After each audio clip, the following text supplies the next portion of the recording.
Pemirsa, wau kalih wuku ngelintang wusan keni banjir ageng, rasa eling sawetara krama ring Denpasar indik kebersihan pelemahan kekantenan Kantun Kirang.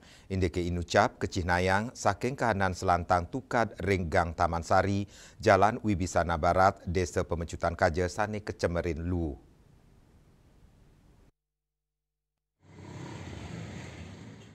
Anutin sesela tim liputan Ringgala Semeng, kepanggih tukadi Cemer, mekudang-kudang lu mawit saking plastik kantos nyemarin embahan to ya tukadi.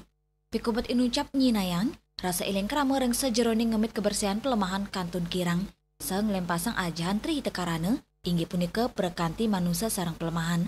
Kirangnyane rasa iling kramane inucap, keparisal selang mawinan banjir saning lintang nenten wanta sangkaning sabederes. Nanging taler wusanan akenyane tukat empet sangkaning cemarin lulu. Kahanan keramane sane nenten urati inucap dados pemidap-dap ageng banjir sane sida kepanggih Ringgala Pungkuran. Antuk punike muatang rasa urati saking samian baga keramane antuk ngemit pelemahan ring sejeroning mangge kauripan sane trepti tur anut adung sareng alam. Indrawan, Bali TV.